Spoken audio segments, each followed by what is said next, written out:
अस्सलामुअलैकुम दोस्तों, आप सबका हमारे चैनल यूनिटी ऑफ इस्लाम में दिल से खुशामदीद। दोस्तों, जैसा कि आप लोगों ने थंबनेल में देखा कि एक आबिद जिसने 40 साल से लगातार अल्लाह की इबादत की, आखिरकार उसकी मौत कुफ्र पर कैसे हो गई। आइए आपको बताते हैं वो वाक़या ही बड़ा दिलचस्प है। वाक़या कुछ यूँ है कि बनी इसराइल का एक आबिद था जिसने 40 साल मुसलसल उसने एक खानका बनाया था और 40 साल तक उसी में सिर्फ अल्लाह की इबादत करता रहा। ना उसने कोई गुनाह किया, ना उसने कोई नाफरमानी की, सिर्फ इबादत करता रहा, सिर्फ इबादत करता रहा। उसकी ये इबादत, ये तकवा, ये परहेज़गारी गाँव में बड़ी मशहूर थी। लोग उसकी बड़ी इज्जत करते थे। उसके दर पर जाके लोग दुआएं मांगते थे, मन्नतें मांगते थे और अल्लाह के फजल से उनकी दुआएं भी कबूल होती थी और मन्नतें भी पूरी होती थी। उसी गांव में दो भाई रहते थे जिनको एक दिन बाहर मुल्क जाना पड़ा तिजारत के लिए। उन दोनों भाई की एक जवान बहन थी और बड़ी हसीन खूबसूरत थी।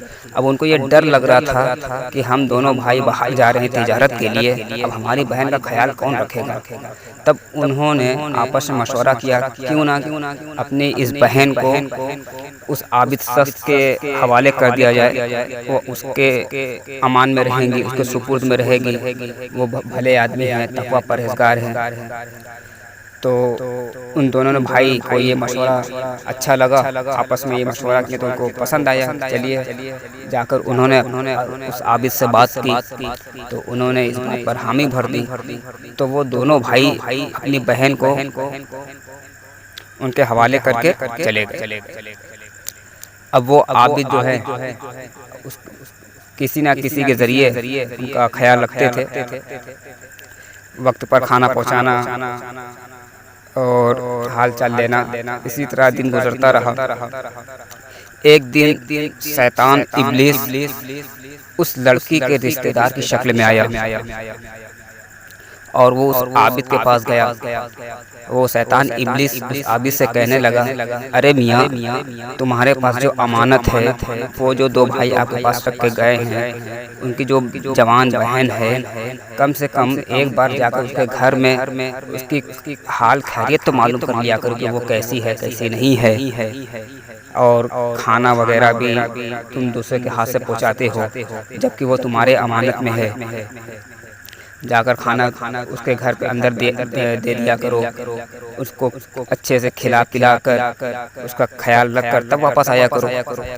तो उस आबिद को उस शख्स की यानी कि उस इब्लीस से लईन की ये बात बड़ी पसंद आई। उसको भी ये फिक्र लाहक होने लगी कि हाँ, ये इसका भी कहना सही है।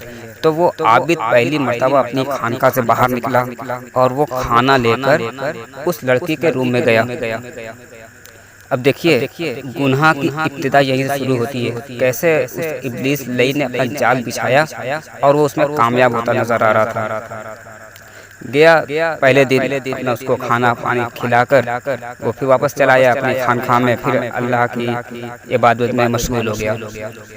फिर अगले रोज वो शैतान इब्लीस फिर आया उस आबिद के पास। वो कहने लगा कि अरे मियाँ, तुम उसको तो अच्छा ख्याल तो रखते हो, लेकिन वो बच्ची जो है रात में अकेले अपने घर में सोती है, उसको रात में बहुत डर लगता है, उसकी बहुत बेचैनी होती है।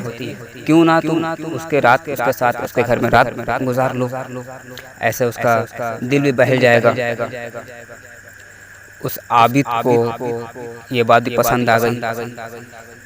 तो वो आबिद जो गया उसके घर में रात गुजारा, लेकिन अल्लाह उसने वो शैतान इब्लीस ने जो जाल बिछाया था वो पूरी तरह से उसमें कामयाब हो गया।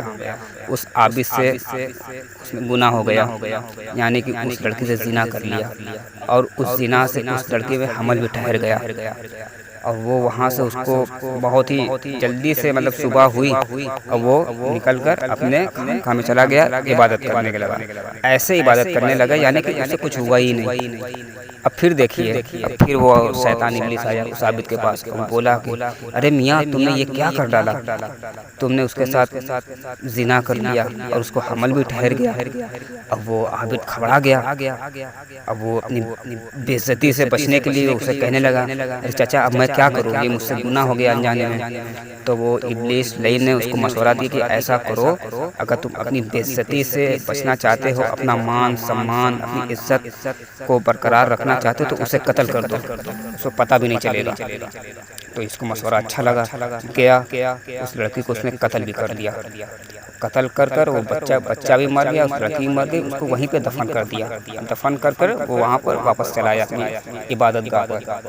जब कुछ दिन बाद उसके दोनों भाई आए उस आबिद से पूछने लगे अपनी बहन के बारे में, तो वो आबिद रोने धोने लगा, कहने लगा, मैंने आपकी अमानत में खयानतदारी की, मुझसे ऐसा हो गया वैसा हो गया, मैं आपकी बहन के अच्छे से ख्याल नहीं रखा। तो दोनों भाई बोले, क्या हुआ? तो आबिद बोला कि आपकी बहन की तबीयत खराब होने लगी थी, इसी आसना में उसकी मौत हो गई और मैंने उसको पास ही में उसको दफन कर दिया।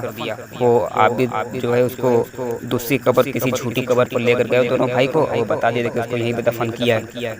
वो दोनों भाई को अपना रोने पीटने लगे, रोए हुए अपनी बहन की जुदाई में। वहाँ से फिर शाम को अपने घर वापस आ गए। फिर इब्लीसी लाइन दोनों भाई के पास गया, उसने पूरा वाक़या बता दिया, पूरी हकीकत बता दी कि उस आबिद ने आपकी बहन के साथ क्या क्या किया है। तो दोनों भाई गुस्से में बाहर निकले, गए उस आबिद को खूब मारा पीटा, उसको लेकर उसे सच से उगलवाया और जहाँ पे दफनाया था उसको वहाँ पर ले जब देखा खाना, तो जब वो कब्र जहाँ पे दफनाया तो उसको उसको खोदा तो उसमें से उनकी बहन की लाश मिली। तो बहुत उसको शर्मसार किया गया, बहुत मारा, उसको सूली पर लटकाया गया, कुछ लोग वहाँ पे पत्थर मारे, लोग उस पर थू कर रहे थे। तो फिर वो इब्लीसी लाइन उसके पास आया, अरे मियाँ बताओ, तुमने ये क्या कर दिया, तुम क्या थे, क्या हो गए, बताइए। तुम 40 साल तक अल्लाह की इबादत करते गए, लेकिन एक गलती से तुमने सब कुछ तबाह कर दिया। तो वो आबिद ने इब्लीस से कहा कि मुझे चचा, मुझे बचा लो, मुझे इस बेइज्जती से बचा लो, मुझे ये लोग मुझे जान से मार देंगे, मुझे बचा लो। तो इब्लीस ने कहा, मैं तुम्हें बचाऊंगा, लेकिन एक शर्त पर, तुम ये बोलो कि तमाम सजदा मेरे लिए, तमाम इबादत मेरे लिए, ये तमाम इबादत मेरे लिए, तमाम सजदा मेरे लिए, मैं ही खुदा हूँ। अब वो आबिद तो खूब डरा हुआ था, वो इसने ऐसा ही कहा जैसा इब्लीस ने उसको बताया। बस जैसे ही उसने कुफ्र बका, गांव वाले ने उसको सूली पे लटका दिया, उसकी मौत कुफ्र पर हो गई। और वो शैतान वहाँ से ताली पीटता हुआ हंसते हुए भागा, कैसे मैंने एक आबिद को अपने जान में फंसाकर कुफ्र पर उसका खात्मा करवा दिया। दोस्तों, इस वाक्य से हमें ये नसीहत मिलती है, कभी हमें अपने इबादत पर, कभी अपने तकवा पर कभी घमंड नहीं करना चाहिए, कभी भी तकवा पर, अपनी इबादत पर घमंड नहीं करना चाहिए। कितने बड़े बड़े आबिद आए, कितने बड़े बड़े तकवा परहेजगार, शैतान इब्लीस ने सबका तकवा परहेजगारी भस्म कर दिया। इसीलिए हमेशा अल्लाह से डरते रहना चाहिए और ये दुआ मांगना चाहिए, ऐ अल्लाह, जिस हाल में तू रखा है तेरा शुक्र है और मेरा खात्मा ईमान पर रख। दुनिया की सबसे बड़ी दौलत अगर कुछ है वो ईमान है, और ईमान पर खात्मे की है।